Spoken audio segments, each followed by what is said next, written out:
Giving the performance is the job of both the animator and the director.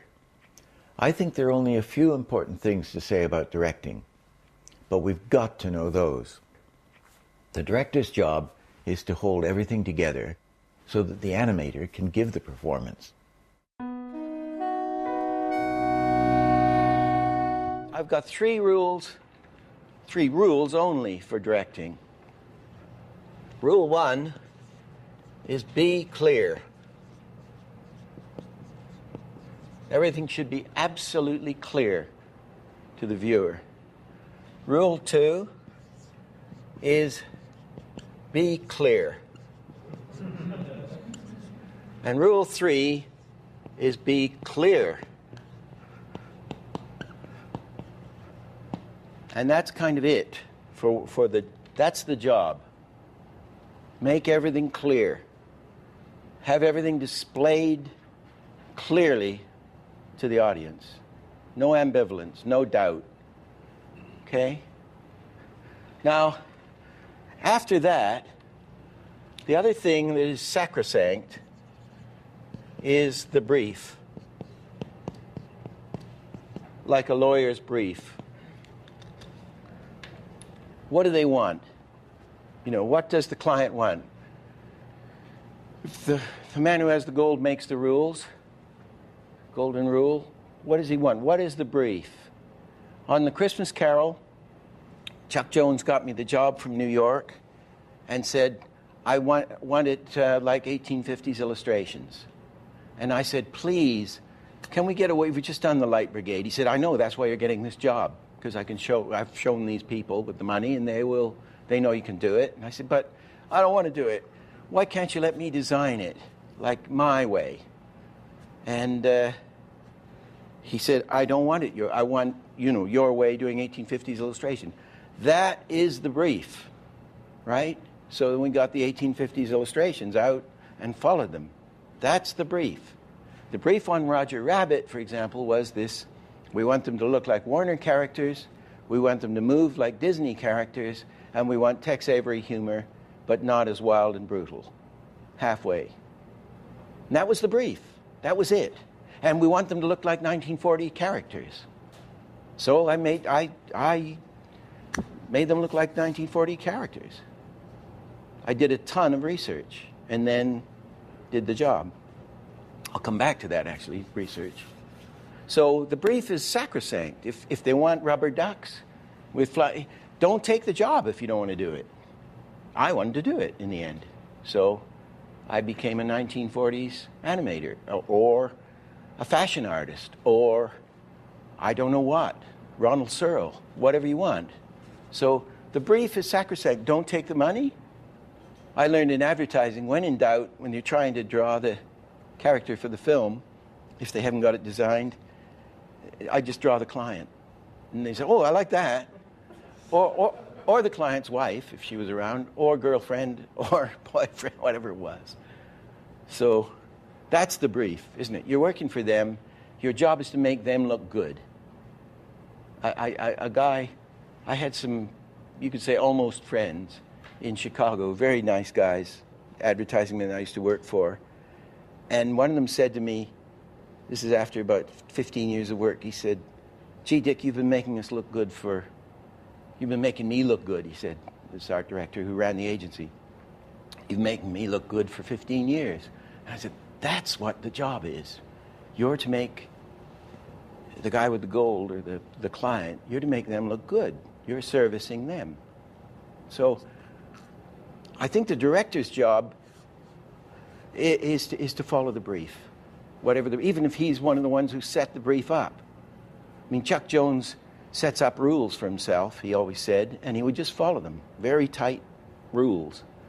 And for instance, on the Panther, I think I said, we can have the Pink Panther with one prop. I think it was one prop. And so if he was going to do Charlie Chaplin, we could have a hat, and then you have to use the tail as his cane. Maybe it was two props, I'm not sure, but we couldn't load it down with props. So you skinny everything down to whatever the brief is and stick right in there with the brief. That's my view. which leads to research. My mother being a commercial artist, and we're all commercial artists, right? If you're in the industry, you're a commercial artist. And you try to get your own, well, you can't help it. You can't help getting your own personality in the work if you do it well. Something happens. People could always tell my work, although it was in these different styles, because something happens in the execution of it. In the way you do it is you. The other thing with this research is that what I always do, and I do it with my own work, is because I saw my mother doing illustrations for magazines, and say she's got a woman driving an old Ford, out would come the file of old Fords or cars, 1934 and 6 or whatever it is. Out would come the costume file on women in motoring gear, and she'd get all this stuff, and then she'd do she had all these references. So I assumed when I went into the commercial world that everybody would do this. But no, they do it on movies a lot, but the artists tend not to. They're trying to be creative. So when the rabbit, I just do a ton of research, and I get all these, I do no drawing. Even on my own stuff, I get as much reference as I can. And if I've got, depending on how much time you got, you may only have 2 days. But I'd paste them down on big boards like this. And I paste everything I can down. And so I was getting all the Tex Avery printouts and stuff out of ripping magazines. I tear books to pieces. I don't care about the book. I want it in the film. Stick them down. So I'd stick them down with magic tape. And I'd have all this stuff. And on the rabbit, I'm sticking everything down, Warner Brothers and this, that, and the other, and stick down for like a couple of months. Trying to get a handle on this thing. And I remember hearing the Disney producer on the phone to Hollywood, and he said, this guy Williams, no, it's Richard, I'm Richard. Richard, we don't know what to do about Richard. He's still he's still cutting up magazines. He hasn't done a single drawing. I don't know what to say. I know I tell him to draw, but he keeps sticking things down. So then this guy's on the firing line, his ass is, I've got to make him look good too. So I'm still sticking down. So what happened was, I remember I fell off the plane at ILM one time and just sat down and drew. Stephen they wanted to see their Baby Herman. I just drew Baby Herman. And he said, that's it. Well, the reason I just drew Elmer Fudd as a baby. And there was no problem. He said, well, you got that one. And then for the rabbit, I combined, the rabbit was Frankenstein. The head is a Tex Avery head, with the hair, Bugs Bunny's cheeks, a standard cartoon thing. It's a shape like that. Brer Rabbit's feet, Goofy's pants, Porky Pig's bow tie, Mickey Mouse's yellow hands from 1936, whatever it was. I carefully only had one tooth. I made him a little more neurotic looking but Tex Avery did that. The only original thing on this rabbit was the ears, which were scoop ears. And I think that was probably a steal from seeing Oswald the Rabbit from 1920 or something. Anyway, what did we get? As soon as the animators started drawing this stuff, do you think they'd draw a scoop ear? No, they drew Bugs Bunny's ears immediately. I said, for Christ's sake, the only original element in this whole Frankenstein item is these spoon ears. At least that's original. Maybe. The advantage of doing this research is when you do have to draw, thump, you're there. Because you've programmed yourself, however short or long time you've got. And the other thing about doing drawings right away, which is what everybody does, they just sit down and start doing, I'm going to be creative, I'll explore this thing. You can't, they always say kill your babies. It's very hard to kill your babies, especially if it's a nice one. And you've got all these fancy drawings, you start to fall in love with what you're doing. You want to save your work. It's a natural human thing. But if you're pasting down other people's work, you can be brutal and ruthless. And then cross things out, throw them out, tear them out, and get the selected ones. And you can also go up to the client, whoever it is, and say, which of these do you like? Which rabbit? You think, oh, I don't know. That one. So you put a circle around it. You sure you like that? Yeah, I like that. I like the look of that. What about this one? No. So they can do that for you, and you can do it for yourself. You know? So research. Something directors don't do too much.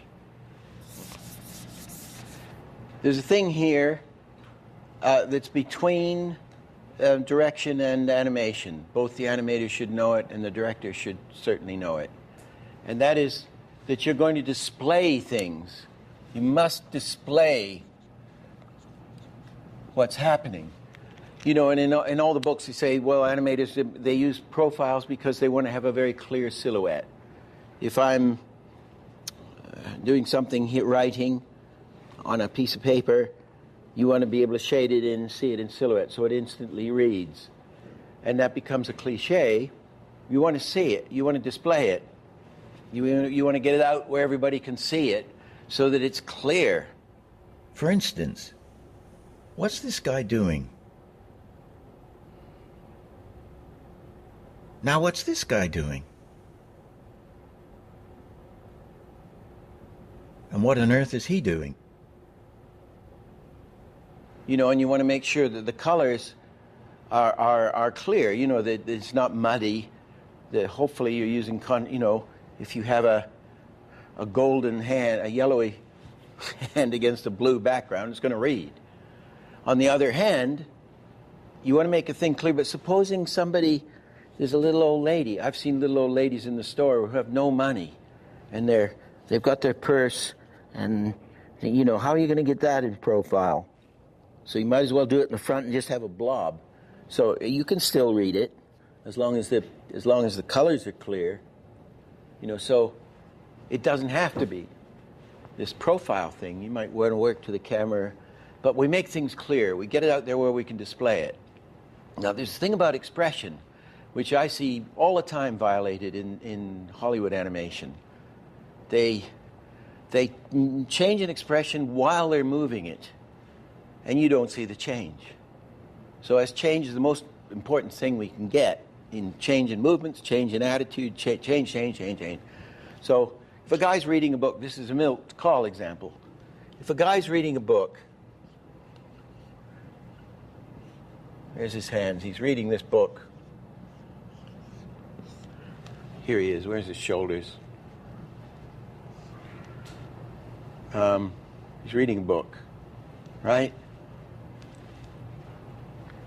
And he hears there's a sound, a scream or squeaking brakes, or here's this sound, and he goes here. He says, my God, is that a ghost or is it my child in trouble? You'd put the book down, I suppose, here, right, as he goes like this. This would be a key, wouldn't it?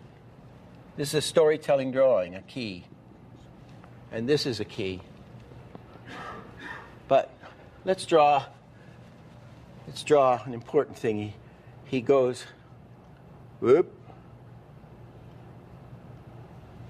A minute. He hears this sound, and he turns, right? And let's make this one down lower even better. So he's got more to change. He hears this noise, and he goes up into this. What? And then he turns. So that you read that change, the change. Or, well, anyway, I'll let you scribble that one down. Or we'll make the change at the other end. We could have him turning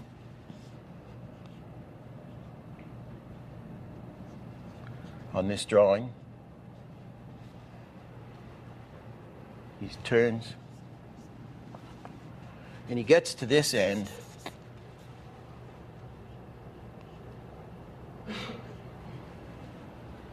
A minute, let's get him to this end.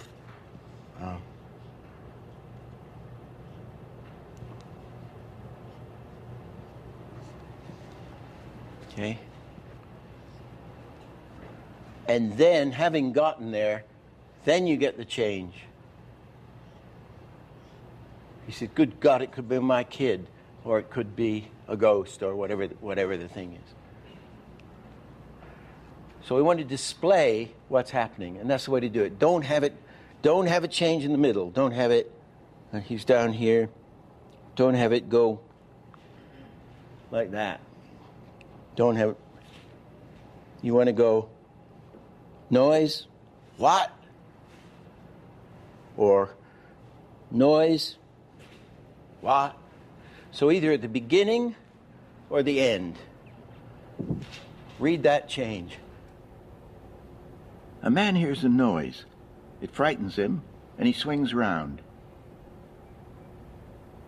Don't put his expression change during the move, where we can't see it. We'll put the expression change before the move, where we can see it.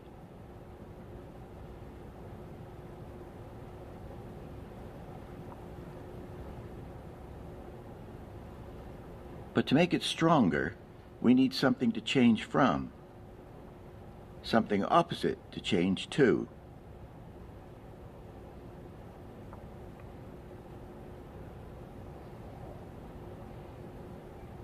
Or change the expression at the end of his move, where we can see it.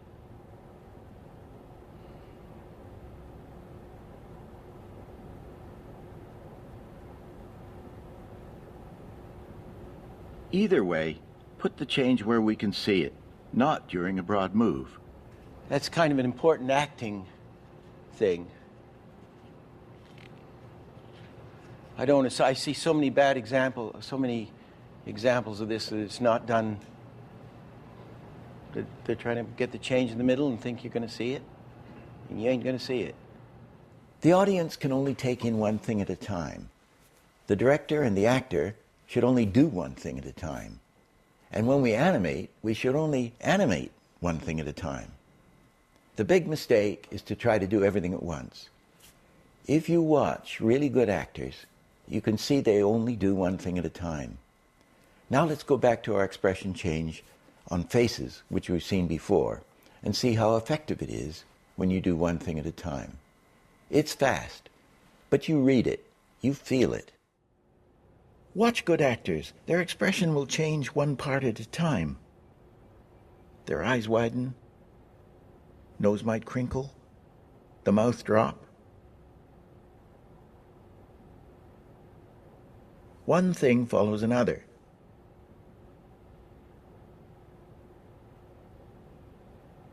Again, the disappointed man. First the eyes, then the mouth drops, the eyebrow reverses, his brow furrows, and lastly his chin goes in.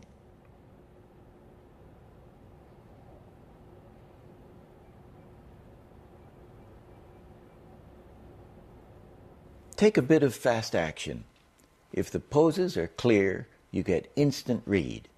With fast action, you really have to use clear silhouettes to see what's happening. These are the poses I did for a fight scene. Every pose is clear.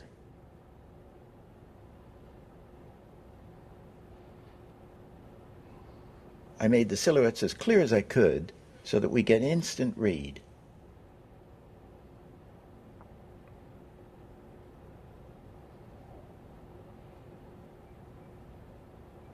When it's fully animated and it's much faster, it's still clear what's happening.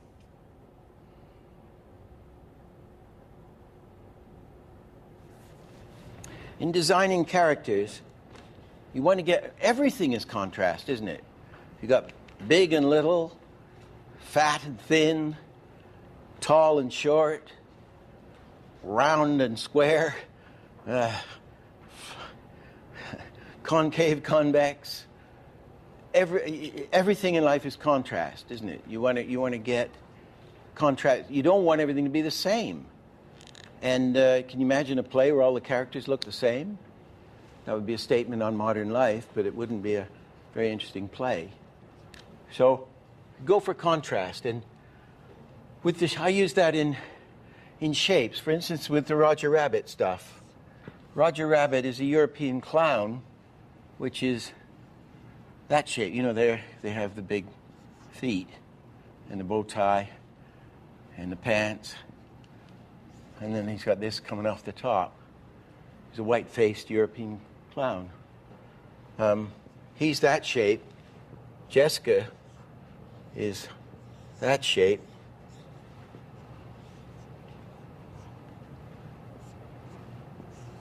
You're not going to get them mixed, even though he's red pants and she's red dress. The shapes are so different. In fact, I did him the color of the American flag, thinking everybody would like that, and they did. I don't know why I like it, but I like it. Right? There he is. Whatever. But let's keep it simple. And the baby is just one of these. You know, it's Elmer Fudd as a baby, a little thing like this, but it's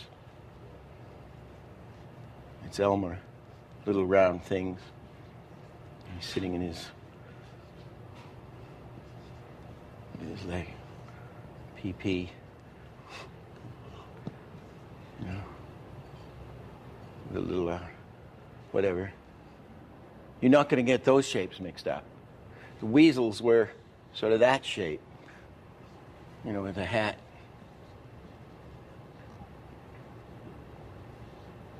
They were already Disney weasels, but I tried to accentuate it even more.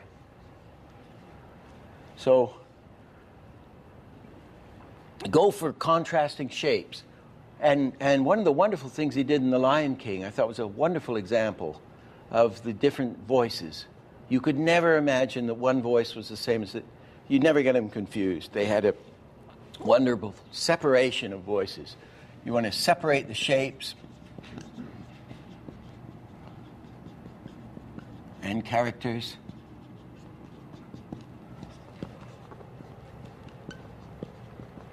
And since half of the visual is going to dominate, but half of the performance is the voice, so you want separate the voices.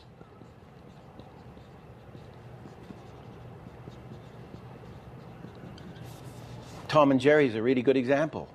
You know, you got a little guy. It's just big and little, basically, isn't it? It's a little mouse, however he is, and the other one's this proportion.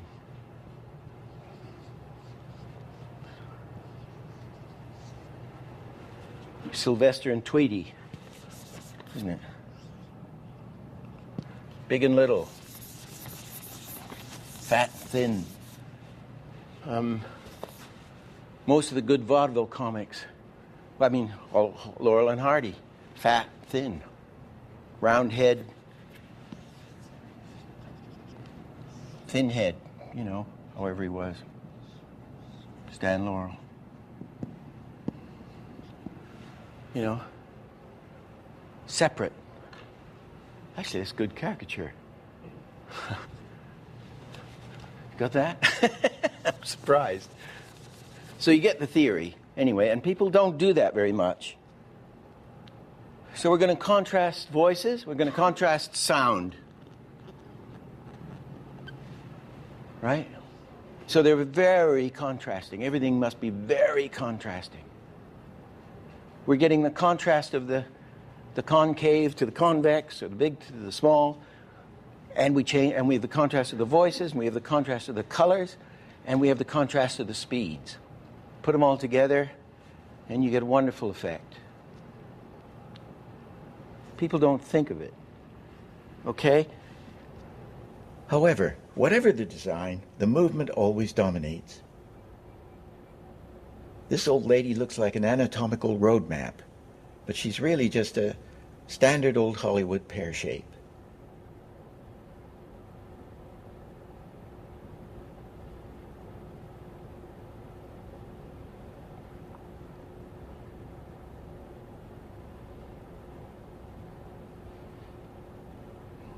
Although she's a formula, her eccentricity comes from her action. The movement reveals her character.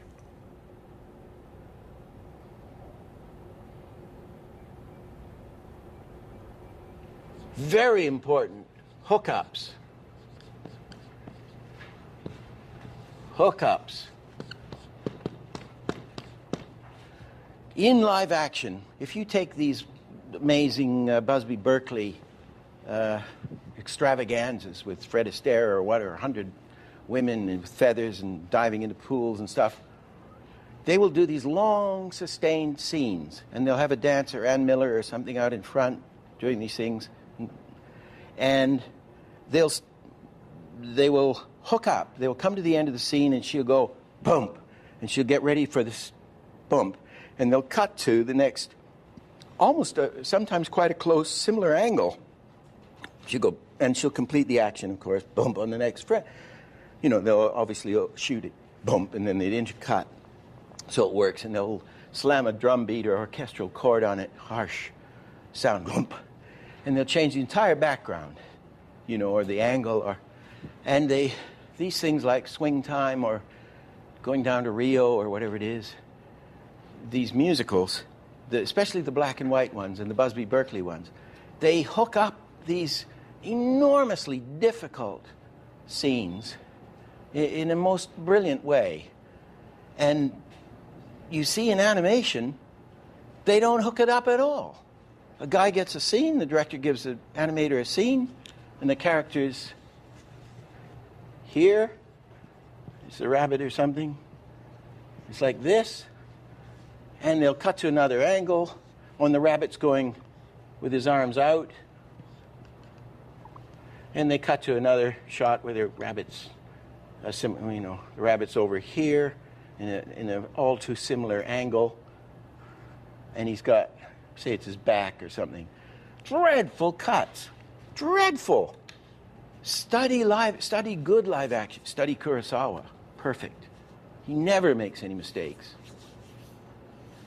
You know, and he's got a lot more problems than we have. We should be able to hook up our actions. So the animator, when he comes to a scene of a character and the character's doing this and it's got to go to a close-up where the hands continue or something, he should at least relate to the next guy. He should give him his end drawings, and they should test it test the cut, the join together.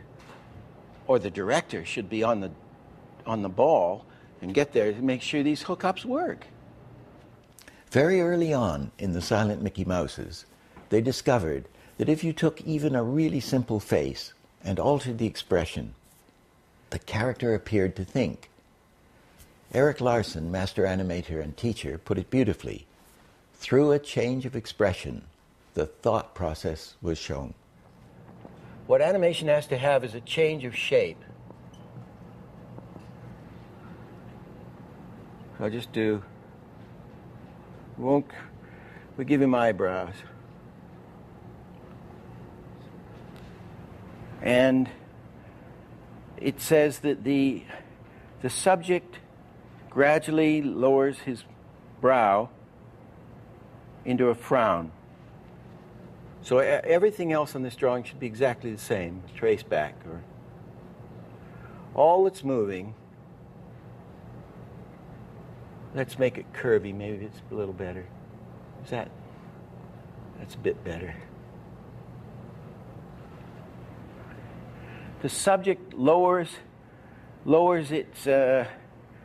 his brows into a frown, paused, and then lifted one brow. Okay, let's do that one.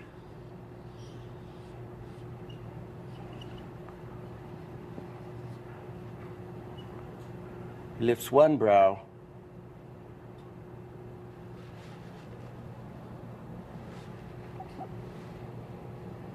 These are meant to be all exactly, except for the brow.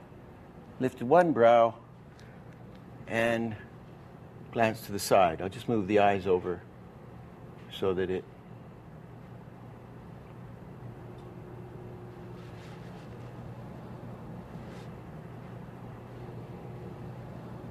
Change the expression equals the thought process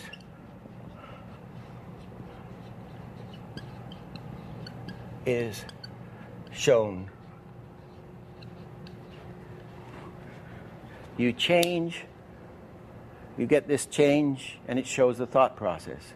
They all say the most exciting thing in animation is seeing a character thinking, isn't it? And you feel, is it Doug, you're saying, my God, goodness, I'm God.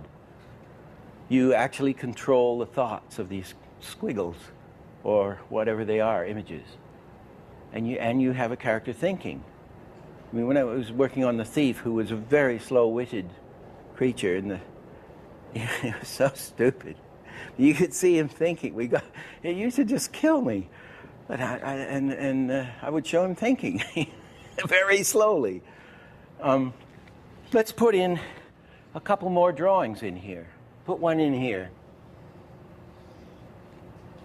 Talking about passing position.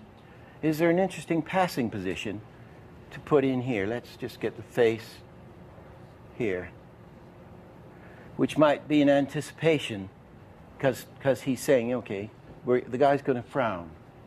Well, what would the anticipation be? It's going to be the opposite. So what we do, the eyes are exactly the same. You just do the opposite of that. Right? You can now see where maybe we don't want all the stuff I'm going to put in, but I'm showing you how to put in more. Like the eyebrows go up, which is an anticipate, to the frown.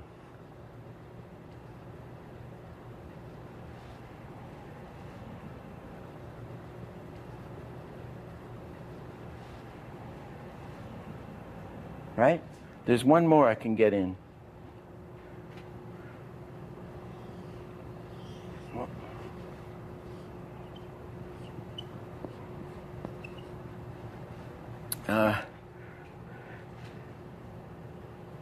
Everything else the same. It would be, this is now down here in a frown, and it's going to go up. Well, what's the opposite? Obviously, why don't we just go down to the opposite, which strengthens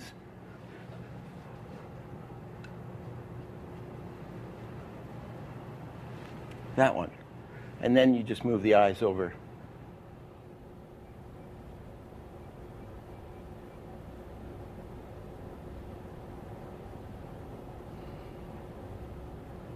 Here's another one we can put in.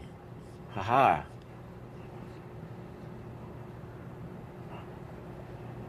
Well, let's not. As you demonstrated, with the thing, he's looking from one place to another. There's probably going to be a blink in there.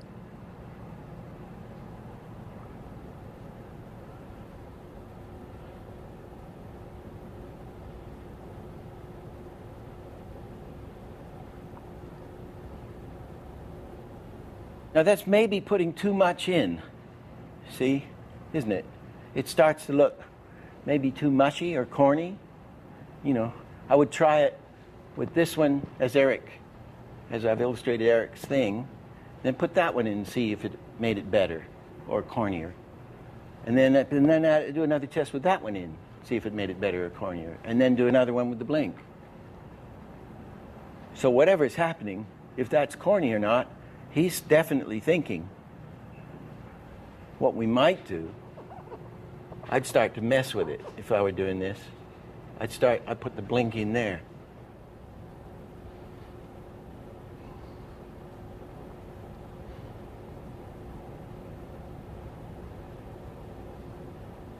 So you get all this different thinking with it. Change. It's all change. The eyes, like walks, tell us the story. When we look closely at someone, we watch their mouth, but we read the eyes. Eyes are busy, rarely at rest, constantly changing shape. Eyes.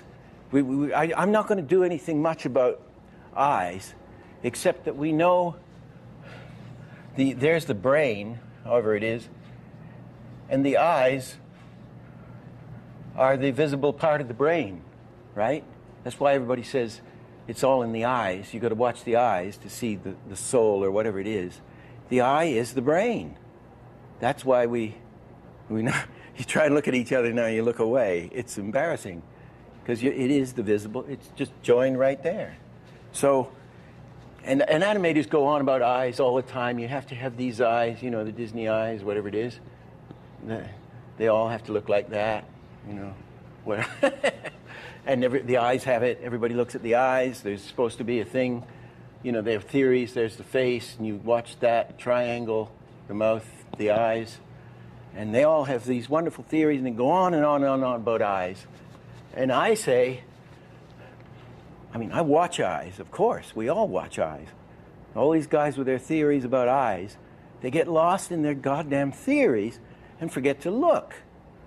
And you see it, hear it, I don't know, I've been mentioning this in these courses we've been doing, and now I'm sure I'm going to see a lot of it, I hope. When you're on the telephone, you see this. Yes, Henry. Yes, I know.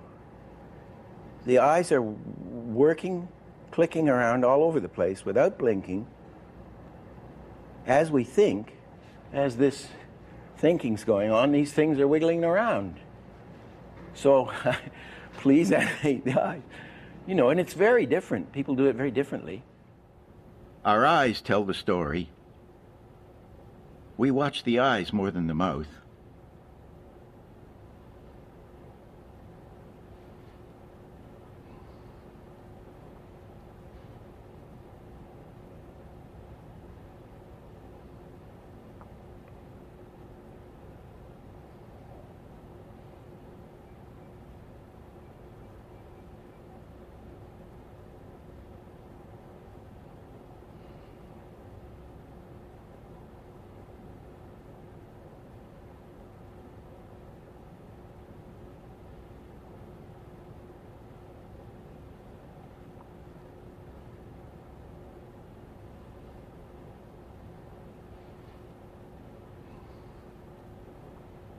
When you're shutting the eyes or blinking, move the pupil down with the lid, as if it's heavy, forcing it down.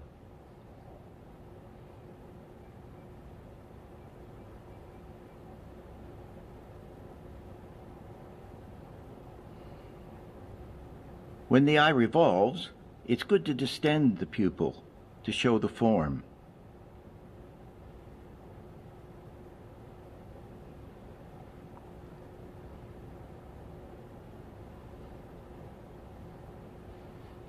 Even with a realistic image, distend the eyeball subtly.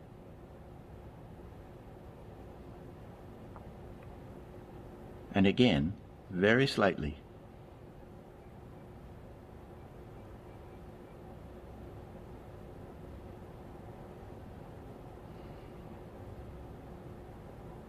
Here's a simple and useful blink formula. Going down,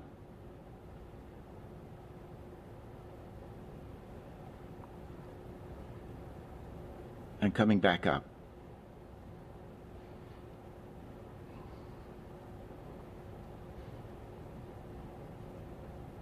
On twos, and on ones.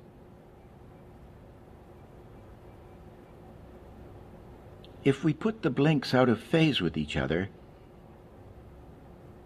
it appears drunk or stupid. Here's a variation.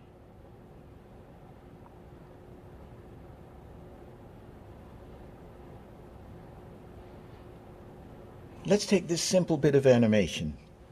The eyes say as much as the lips. The blinks of both the man and woman aren't complete. They only go part of the way down the eye. I love you. I love you. I had a question about music and animating to music. And on these old things called bar sheets. And what the bar sheet, I don't know if they use them anymore. I stopped using them, but I used to use them. They're marvelous. And what it is, you've got all the frames exactly. If you take this, if I could lift it up, if I can push this sideways, the bar sheets fit the exposure sheets at Disney's perfectly.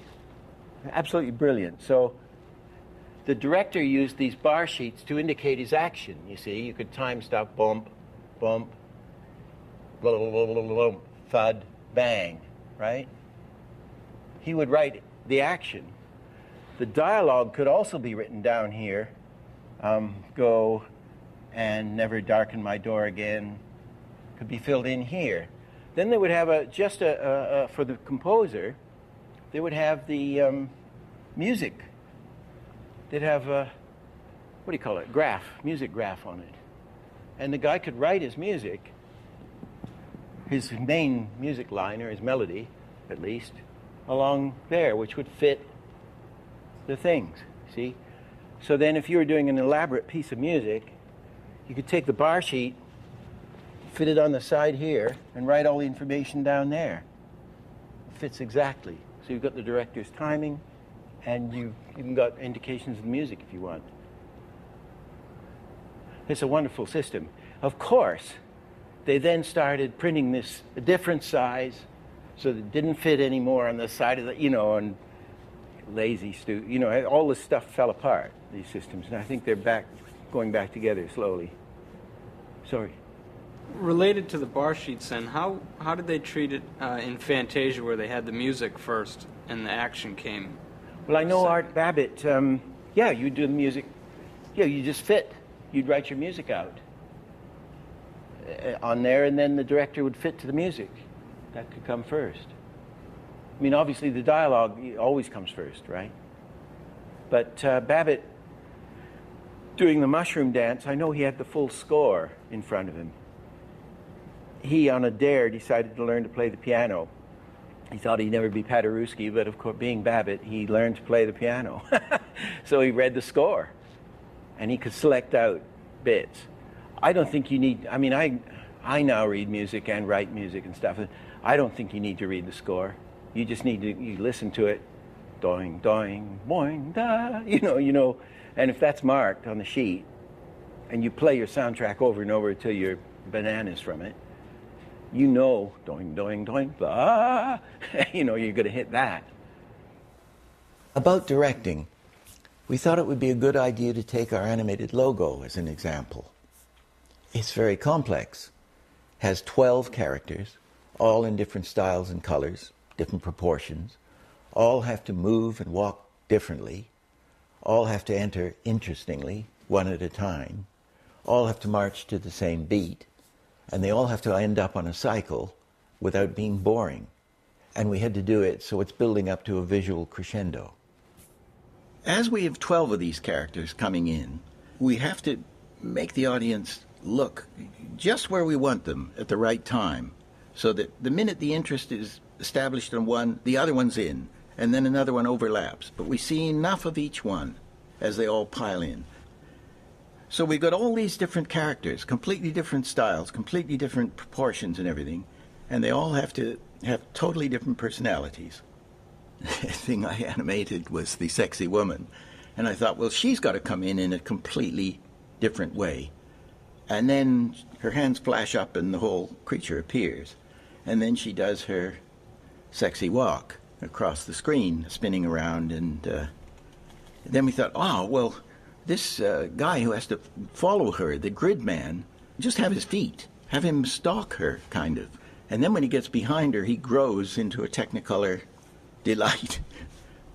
Then in will come the swimmer following him. He has to get out of the imaginary pool. And then in comes the stick man, completely differently, and he's made out of black sticks. And then coming from the back, we thought, well, okay, let's have the cat come in from a door. He's all made out of rubber hose, no bones. The only one that comes in just from the side is this double bouncing fox, and then the sort of computer creature. It's our sort of token nod to the computer animators in a very small way. It was a hell of a job. It took 9 months to do 2 minutes. That's not too bad, because a commercial often takes 3 months. We did a lot of drawings, and most of it was on ones. But of course, when we got the creatures on the cycle, then it's just a repeated cycle. But the entrances were hard work, but a lot of fun. Most of the things that we've covered, following the brief, separating the shapes, separating the colors, separating the voices, hookups, taking one thing at a time, these are really all different aspects of being clear. Whatever your idea is, you want to put it over so it's clear. In our final session, we're going to review everything that we've done, and we'll pull it all together.